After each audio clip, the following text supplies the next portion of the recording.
here's a quick little video on beef cut sheets, since that can kind of be a daunting task. So I thought I'd break down our standard cutting instructions, which I have found is a great way to start. When you have a blank cut sheet and you're like, how do I fill this out? If you start with something that often inspires, actually I want it a little bit differently. So I will always send you a blank cut sheet that you can fill out if you know what you're doing, or you want to take a shot at it. And I'll also send you what we call our standard cutting instructions, which is a file that you can take and make your own based on your preferences. So I'm going to start there. I'll start here at the top of the cut sheet. There's some fun names, some fun fields and stuff you can put up here. The basics are put your name. We're going to leave farm name on labels as Ruby Rock Farm. That way it gets our labels. And that's it. So put your name up there and we'll take care of the rest. Then we're going to go through kind of the miscellaneous section here at the top, which, depending on what size your order is, you may or may not have access to. For example, there's only one heart, there's only one liver, there's only one tongue. So if you're getting a half beef, there'll be some negotiation. So please indicate it if you're interested, and I'll let you know if the customer on the other side of the half is looking to split that. Maybe we can cut the heart in half, that kind of thing. Then the rest is all up to you. So we've got things like soup and knuckle bones, we've got neck bones, marrow bones. A lot of folks love to take these bones home. They're a part of the weight of the animal. So if you know you really don't want them, that's fine. And they come, you've already paid for them, so they come with your animal. Then we have some other really unique steaks, like the hanger steak, the skirt steak. There's an outside skirt steak and an inside skirt steak, flank steak, flat meat. They're all delicious. My recommendation is get them, try them. Super fun. Then we come into the shoulder. We've got the flat iron. It's a wonderful steak. And again, these are unique steaks that you can either choose to have them or you can send to ground beef. So if you say no, they're not going to come with your side or your whole, and they'll just be turned into ground beef. Then we have things like the brisket.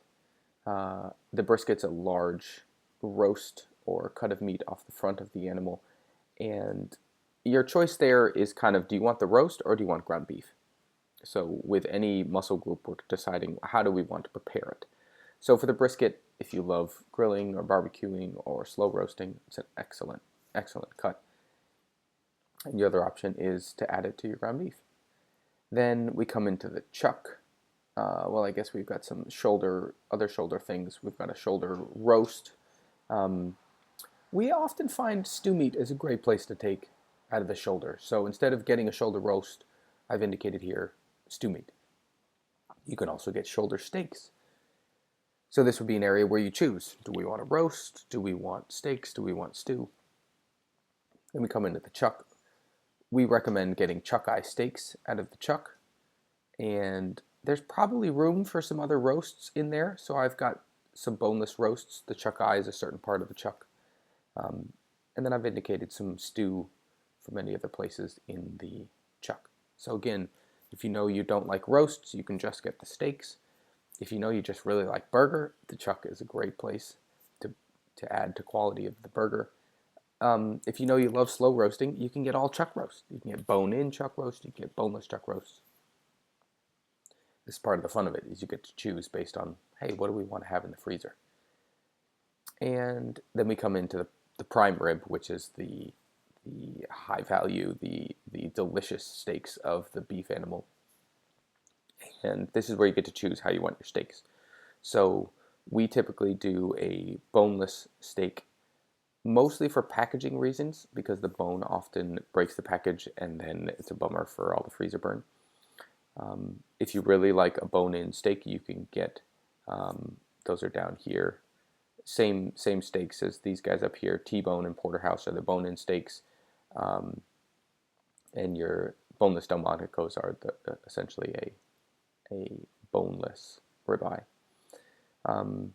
We also have short ribs. That's kind of a yes or no. If you want short ribs, they'll cut short ribs. If you don't, boom, goes into ground beef. We also have New York strip steaks, or the T-bone. That's a different part of the loin. So you've got the ribeye and then into the strip loin, which is the T-bone or the New York strip, and the fillet, which is your tenderloin steaks or your filet mignon. With all of these steaks, it's important to indicate how many steaks you want in the package and how thickly you want the steaks cut. So those are your big choices when doing these steaks. I've indicated our typical. We usually do 1.25 inch for the Delmonico. I like a hefty New York strip steak at 1.5 inch. 1.5 inch is a thick steak, so if you like a thinner steak, 1 inch is probably as thin as I would go. 1.25 inch is kind of a nice middle ground. And then for the fillet, we do those nice thick medallions, 2.5 inches, that just make a lovely filet mignon steak. And then we come down into the sirloin. A lot of folks love sirloin steaks. They're great. They're a great steak. We cut them 1-inch steaks, one in a package. You can get a roast. They make for a lovely, lovely roast. And then another part of the sirloin area is called the tri-tip. It's a lovely little roast for making. You could do, tri-tip is a California dish. You can make it into fajitas or a Mexican dish. It's lovely. It's only about 2 pounds. So it's a fun little thing to have in the freezer. The culotte is a Brazilian cut, is how it's described. Also called the picanha. And you can either have it as a roast, as a whole piece that you make slices on, or they can cut it into steaks. I've indicated leave it whole here so you can cut your own steaks out of it, or you can do a roast. It has a nice fat cap on it. Your other choice is just send it into ground beef. Then we have the round, which is the rump of the cow, and the round is the leanest part. So we make some slightly different decisions here.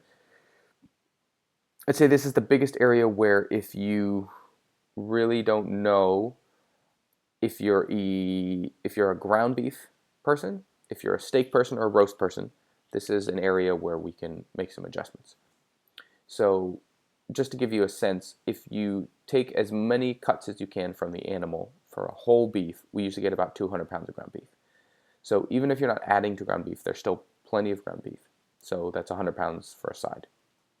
If you just love burger, this is a great area to add, and it will lean out, as we call it. So round is a lean meat, so it will make your grind a little bit leaner. So if you like a lean ground beef, this is where we can add some lean to it. We love steaks, and so we get what are called sandwich steaks cut out of the top and the bottom round. So these are these lovely thin cut. They're kind of like a sliced steak. So it's real thin, like eighth of an inch. They're packaged in these nice 1 pound packages, and they're great for just a quick little meal. You can marinate them for fajitas. They're just a lovely way to present this lean meat. I've found if we cut stew meat out of the round, it tends to be a little too dry for stew. The one exception is the eye of the round. They make these nice little stew meats. So I'll suggest stew there. And then the sirloin tip makes a lovely, lovely roast. You could also cut it into kebabs. It's a great quality cut, maybe a little better quality for kebab than other cuts in the round. But we prefer a roast. They just make a lovely roast. And then down here, you can indicate how you want your ground managed. So your standard pricing includes ground beef packaged in whatever size weight you want, 1 pound packages, 2 pound packages, 5 pound packages, that kind of thing. Burger patties and sausage, hot dogs are extra, so you just pay the processing fees. They're not listed here, but if you have any questions about that, just let me know. And this is where you'd indicate how much of what you want. So we can make a beef chorizo, we can make no nitrate hot dogs, that's what NN means, regular hot dogs, we can make a kielbasa. They're all lovely sausages. Just let me know if you have any questions about pricing. They do have minimums, so if we are processing other beef animals and are getting some of those products done, you can get a small amount. If we're not, then you have to get 50 pounds. So that's the quick overview, maybe not so quick, on a beef cut sheet. Please just reach out if you have any questions. I love talking about this stuff. I hope that's helpful. Thanks. Have a good day.